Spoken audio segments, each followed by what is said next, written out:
Hello again, Gooners. Okay, on this particular podcast, it's going to be all or nothing. Just talking about what I've just seen. Actually, a bit of binge watching if ever you wanted it. So yeah, it's now out on Amazon Prime. We've been waiting for this a long time. And was it worth the wait? Is the first question. And yes, I think in a word, I could say definitely worth the wait. A bit like I just needed a few more drums. I don't know why I felt like that, but here we go. I just needed that cymbal. That was what it was. So yeah, I also what I really need to do is think very carefully about what I'm going to say because it's extremely unscripted today. You might say, so what's new there? Nothing. Nothing new there at all. I bet the music starts again. Yeah, there we go. So it's not going to continue forever. That's the good news. But yeah, so you're getting two blasts of it today instead of just the one. Just typing something to get some sort of idea about what I'm going to do up. Yes, so there we go. Twice around. So sometimes don't play at all, and then today what we get 3 times. Okay, well, talking of three, no, twice actually. Talking of three though, that's how many episodes we got of All or Nothing. And the first thing that came to mind when I started watching it was how much abuse a football manager gets. I shouldn't find that surprising. The vehemence of some of the comments were just beyond belief. But anyway, as I said before, it was definitely an episode worth waiting for. We don't really, as a football fan, you don't really want just only good news. If you want only good news, you need to follow a different league because in the Premier League, for most fans, it's not like that, apart from maybe Manchester United in their heyday, Liverpool before that. But anyway, the opening, the first episode, I thought mostly it felt like it was about Bukayo Saka at the start. The episode focused on his missed penalty for England and the racial abuse he suffered thereafter. I think one of the things I really liked about the show was the contrast when there was Saka looking at a wall of appreciative messages. I found it quite touching, actually. Mostly it seemed real. Occasionally, the conversations, particularly in the canteen, if you can call it that, restaurant, a little bit stilted to say the least. Although Saka is, when he talks about things like being recognised in the supermarket, even though he had his hoodie on and his mask on, everybody knew who he was. And I think initially, I'm sure he wouldn't change things apart from the missed penalty, but I'm sure he wouldn't change anything. And he knows that's character building, which is why I'm expecting another good season from Saka. I wasn't sure. I thought he'd be exhausted last season. How he managed to play so well after everything that happened is beyond me, but long may it continue. Anyway, I think he seems quite natural in front of the cameras. Obviously, he's had a lot more media exposure than some of the others, whereas the others, they're trying to look natural and it doesn't quite work for me. Um, it's not to say that they're being fed lines. It may not be the case. Some of you that may have listened to this show a number of times might know that I've had some experience of being that side of the camera for reality TV, and sometimes they feed you lines. Sometimes they set up situations that are going to be dramatic.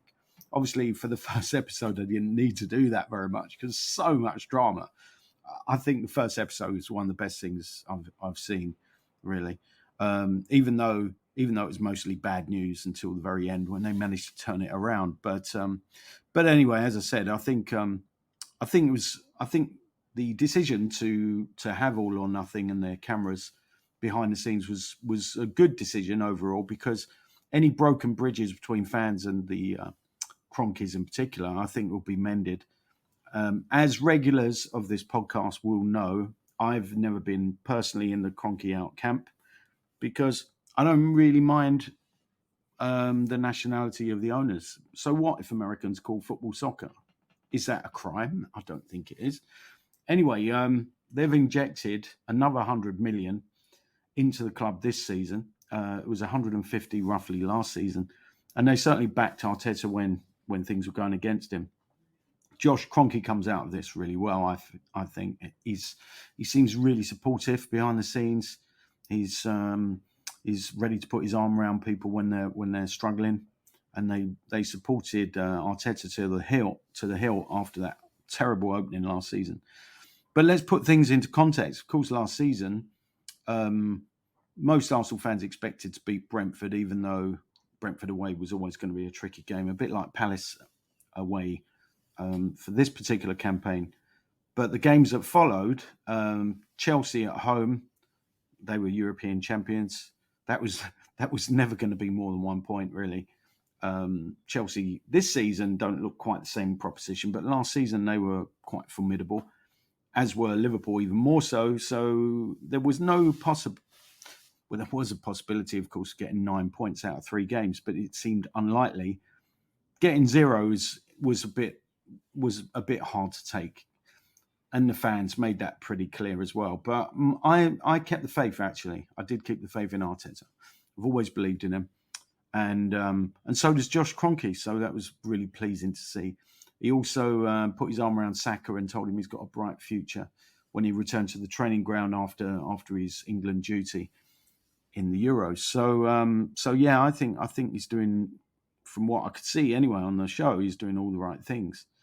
The 3 defeats didn't feel like the right things were happening, but as I said, to me, the worst thing was the abuse he was getting with fans surrounding his car, internet trolling. Aaron Ramsdale, even some of the comments that he got were just beyond the pale, really. I was really shocked at some of the comments. Hadn't even kicked a ball for Arsenal, and he was already being written off by some of the fans. So that just goes to show what some fans know or don't know. By the end of this episode, anyway, it was all about Ramsdale. His family more or less took over the narrative. We saw how they backed him all the way. Viewers even got a chance to see Ramsdale's dad's hat. She looks a bit like Fez, so I thought that kind of exemplified what a fun-loving family they are. And I think the great thing that came out of this particular episode was the fact that that the love projected by the club, and the team seems built on it, really. And one of the key scenes, and it came over much better. It came over much better when I actually saw the episode in full. When I saw just a clip of it, I was thinking this is extremely unconvincing. But Arteta's speech before the match against Norwich, when basically it was more of a must-win game than I can think of in living memory, with Arsenal bottom of the table, equal bottom with Norwich. Norwich was slightly above, apparently, because I think they'd scored a goal, whereas Arteta's team hadn't. And Arteta tells the team about his heart condition as a baby and how a high-performance team operated on him and saved his life. And then using the flip chart, he actually graphically portrays how low he felt after the Manchester City defeat. And I think, I'm not really sure. I mean, all the players look really fully focused. I wasn't quite sure where he was going with that. But I think the most effective thing that he said were 2 words: thank you. By saying that, it just made the players feel appreciated by the manager, and I don't think that was a bad thing at all. He also relieved the pressure on them, saying he'd take the flak, or words to that effect, before that Norwich game. And they were under severe pressure, and Oba managed to get the goal in the 1-0 victory. Tomiyasu and Ramsdale made debuts. Ramsdale obviously wasn't expected to get thrown in, but thrown in he was, and there was a magic moment, and I'd sort of forgotten about it a little bit, when Ramsdale was in his penalty area, showed such supreme confidence, dummying an attacker. I thought it was high risk, obviously, but it gave the team a lot of confidence to see a young man come in and perform like that. So yeah, he had a pretty good game. So episode 2, I couldn't wait for it, so I had to watch it straight away. This episode, even though it was about the London derby and that you would expect would be more fun, more dramatic, Not sure it was though. I don't know why, but I suppose it's just the way there was just so much in the first one. I think it's hard to beat the first episode. So the second episode for me wasn't. It's still good, but it wasn't the same level. And it begins with Oba getting his hair cut. So we find out a bit about him. He gets a star shape shaved into the side of his head in honor of his late grandfather. And my feelings about Oba was really a class act. He all the footage of him playing, he just looked, for somebody who gets dropped, he looked pretty good. Obviously, we know about him missing chances later on, and that does happen in episode 3. But he seemed desperate to score against Spurs, even though he'd done it before. He said he knew what it felt like and wanted to experience it again. But before the Spurs game was the little matter of a 400 odd mile trip to Burnley, which is never a walk in the park. But Odegaard came up with a beautifully taken free kick, so that ended the resistance of the Clarets up there. And then it was on to the Spurs game. And I think the major coup by Arteta there was bringing in the official photographer, Stuart MacFarlane, into the dressing room. He made a motivational speech to the players. And again, love was a message there. It was clear to see the team were playing with heart. On that note, Arteta drew a diagram of a heart next to a brain, and I was looking at the players' reactions, and some of them looked like they were trying not to smile, but at the same time they knew that they shouldn't, because the cameras were on them, and how seriously they'd have taken that without the cameras there is another story. But they looked very focused and attentive, at least. And I think the message was right. Obviously, having a brain and a heart, there are two things you need, metaphorically speaking, especially in a London derby. You had the fans behind, and he said it's that kind of triangle between the three that makes you win. And it was a very positive speech, particularly from Stuart MacFarlane, who explained how much he loved the club and loved the players. And I think the passion was transmitted to the players, which helped them to absolutely smash Spurs 3-0 in the first half. Obviously, second half wasn't so good because Tottenham pulled one back through Son. My thoughts were, though, I must admit, a little bit not cynical, perhaps, but the only negative thought I had after seeing that episode was, I wonder if Arteta said the same thing about the brain as well as the heart for the Spurs away game. It'd be interesting to see that episode and compare it to this one, because he said all the right things, as did Stuart MacFarlane, but I wonder what went wrong against Spurs at White Hart Lane. I didn't think it was a terrible performance going back to last season, but Holding lost his head. Some fans haven't forgiven him for it. Me personally, I have, because I think he's an asset. And again, I've always been a big fan of Holding. I think he can play in big games, but he just didn't play well in that one purely because he lost his head. So anyway, at the end of the game, it was great to see Tierney, Holding, and a number of other players celebrating wildly after winning that game. And everyone was singing Saka and Emil Smith Road to the Status Quo song, rocking all over the world. But really, the star was Stuart MacFarlane. And apparently, that clip has gone viral. So good luck to him. He's going to have to live with being a celebrity now. And then next up, the next episode, and that's the only one you can watch in this week, at least. Next week, and I guess another 3 are coming out. Don't know, but episode 3 anyway. What can I say about that? More drama than episode 2, I felt, because episode 2 just really covered the Burnley victory 1-0 and the 3-1 victory over Spurs, but this one had more games in it.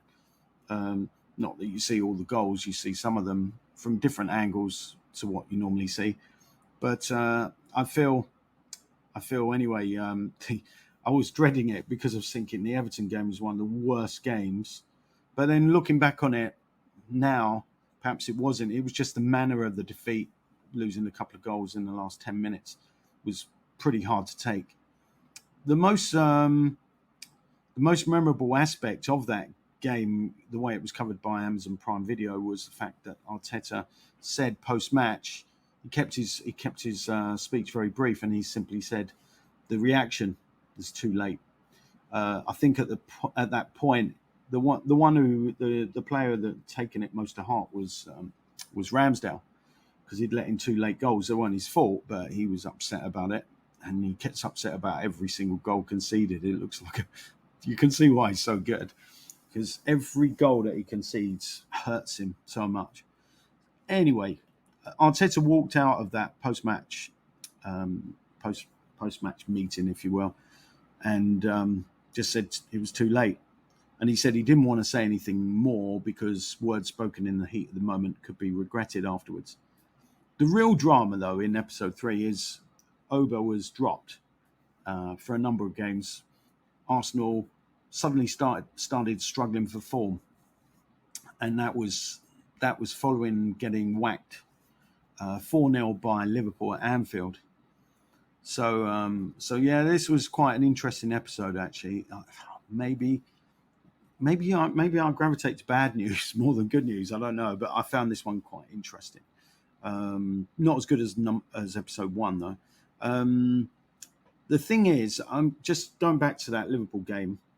Arsenal started quite well, and that was my recollection. They did start quite well. First 20 minutes, I thought they matched Liverpool.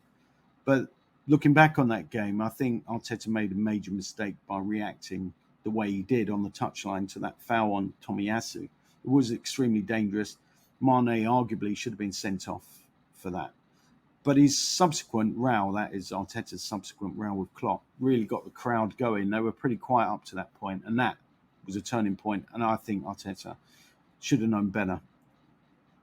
But anyway, most of that episode 3, focuses not so much on the Everton game, but it's more on Kieran Tierney and Nuno Tavares.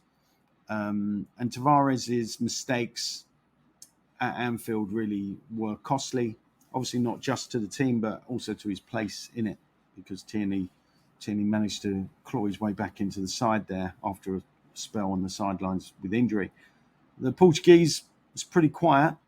Clearly, Arsenal worry about that, which has made me think that he's been sent out on loan to build up his character, because that's one of the things that's come out of this documentary, is that's an Arsenal ploy to try and build up the character of a player.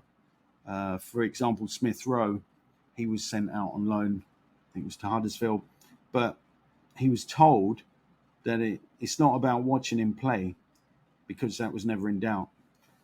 What it was with Smith Rowe, it was all about the reports coming back from the club that he was loaned to.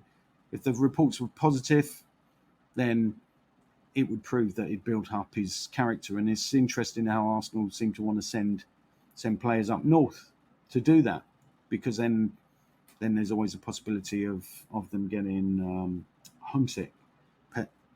A player's recently been loaned out. Charlie Patino has been loaned out, I think, to Blackpool, and I thought that was a pretty strange decision. But then watching the series makes you realise that maybe that's the way to go. Obviously, with Saliba coming back from Marseille, you would think that would be for different reasons, to build up a different sort of character, or just give him a bit of development at another club, which obviously Nuno Tavares is there. And then another player who has appeared, Balogun, not much. He's not said much. He's just been talking with Saka a little bit in the canteen. So we haven't heard a lot of him, and we won't this season either, because he's off to Reims. Best of luck to him to play in France. And if it works like it has for Saliba, obviously it's a different club, then we certainly look forward to seeing him when he comes back with a season of lots of games hopefully under his belt. So it does seem to be a tactic anyway, this loaning out to build up character. And going back to Tierney for a moment, he spoke about the difficulty he had coming back from injury, just to find out he was on the bench. But one of the things that's been really good about the series so far is that everybody Everybody at the club seems lovable. Everybody seems industrious. They all work hard, and they all deserve any success they get or will get in the future. So I'm certainly looking forward to the next episode because it's going to be all about Oba, I'm guessing.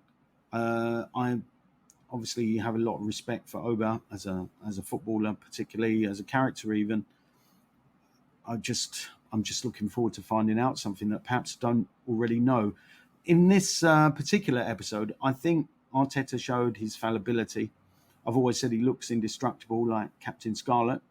But in my view, playing "You'll Never Walk Alone" over loudspeakers at training was a mistake. It wasn't like a gigantic mistake, but to me, it didn't really add anything. I don't know. I wasn't there. I'm only watching it, obviously, but to me, I just didn't really see the point of that. I know why he did it, because he's trying to recreate the atmosphere of Anfield, and I think, yeah, maybe it works for some players. Who knows? I'd have to ask the players, but I just personally didn't.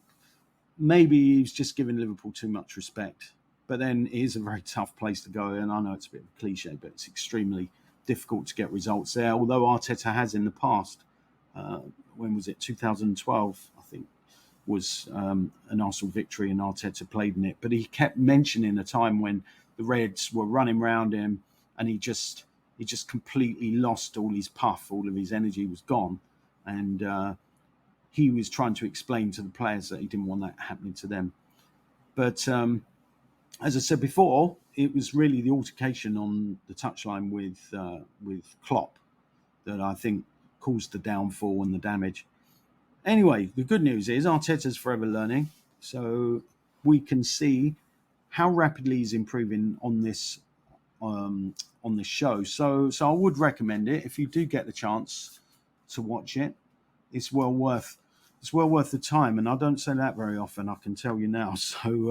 So you can take it from me that All or Nothing so far is certainly more than worthwhile.